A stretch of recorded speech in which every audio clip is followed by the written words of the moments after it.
So maybe I will start to go in a row and see if you want to add something, say something about what we just saw, or thoughts that you would like to share with us about women, gender equality, and human trafficking. And we are organizing this evening also in support of the Sustainable Development Goals of the United Nations and in cooperation with UN Media Partnership. Thank you, Nora, and thank you, Socially Relevant Film Festival, and so many friends and activists who are in the audience, and Swanee for being here all the way from Boston, and Simone, I know, who's just traveled in from Vienna, and two new friends who I'm meeting on stage today, for helping us to spotlight an issue which is so relevant and so critically urgent in our time, the selling of innocence, as I would say, or human trafficking, sex trafficking, and prostitution of millions of girls across our world. Today's event, of course, spotlights this, and my own journey had begun 21 years ago, making this documentary, which you saw, The Selling of Innocence, as a journalist. And that was a life-changing experience for me because as a journalist I'd covered war and famine and hunger and conflict, but I'd never seen this kind of exploitation of one human being by another.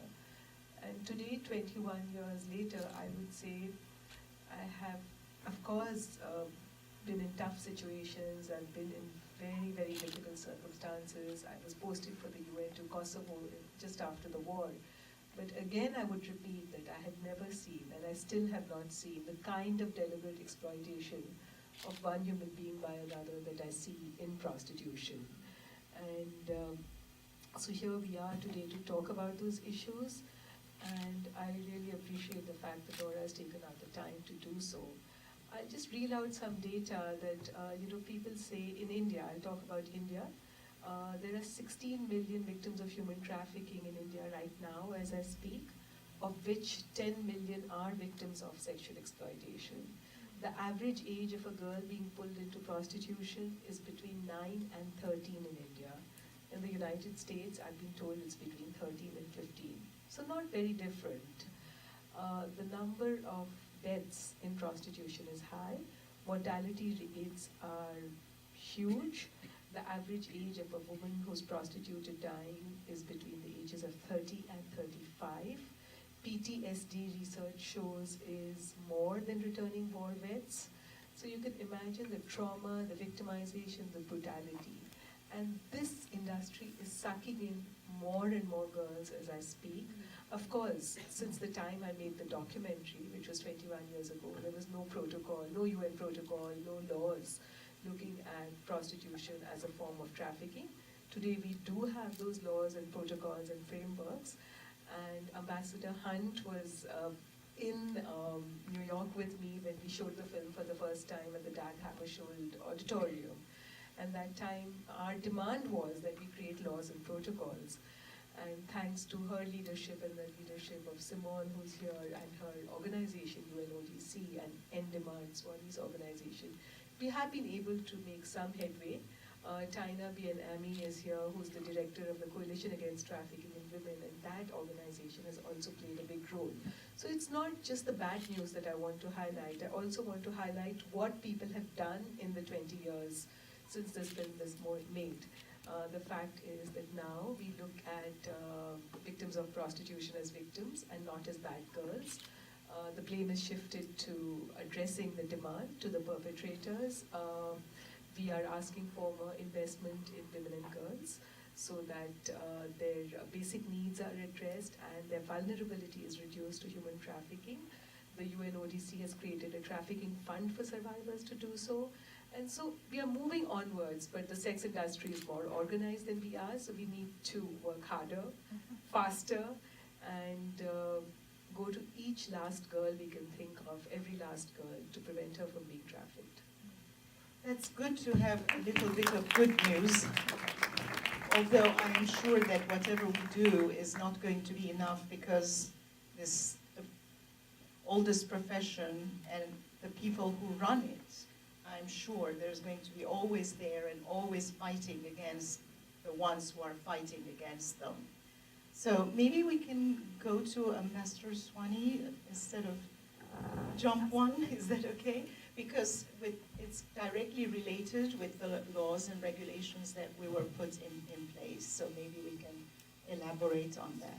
Most people think about the United States and wonder, gee, who are all of those women from wherever, from Africa or Latin America or Asia, who are brought in? I hadn't noticed so many of them here, but actually it's American women and girls who are trafficked by the FBI and the UN definition.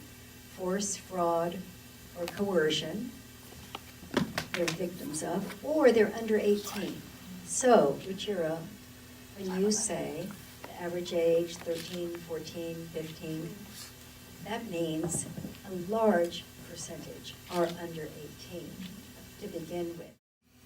Now, we're thinking a lot about leverage, right? And that's what you were talking about in terms of public opinion or perception. A different kind of leverage is to say, all right, let's look at this in terms of basic economic theory. There's supply, distribution, and demand. So we've just seen what it's like, and what you've imagined what it's like trying to staunch the supply. In our country, it's mostly girls who've been emancipated from foster care. So think about it. They are in foster care for a reason, right? They've already been sexually abused. And they're approached within about 36 hours by a pimp once they are, quote, emancipated, right? Or run away. So very, very, very difficult to even conceive of stopping the number of girls and women in destitute poverty. So now let's instead then stop we can't stop the guys because the boys will be boys. So let's stop the traffickers. Really? Really? Do you know what a trafficker makes in the United States? We're talking in the $300,000, $400,000 range. That person can afford any defense team that he wants. So, and most are he. So, well, what about the guys? And by the way, the FBI, they're able to convict very, very, very few of these traffickers. So, what about the guys? Well, in fact, you can stop men from buying. It's not true that we'll never be able to stop this, actually, no offense.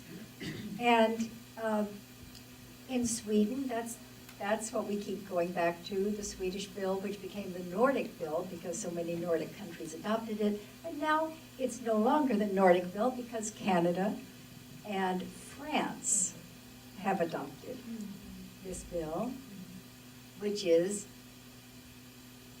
you focus on the women and the girls to the extent only that you're offering them help.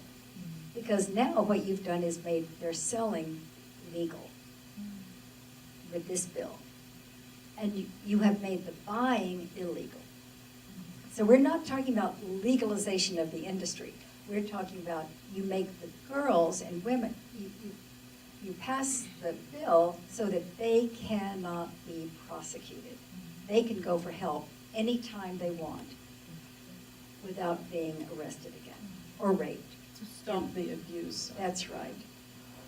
And so the guys, on the other hand, we've done some research in Boston. 86% of the buyers that we interviewed, 86% said they would stop if a member of their family was going to find out.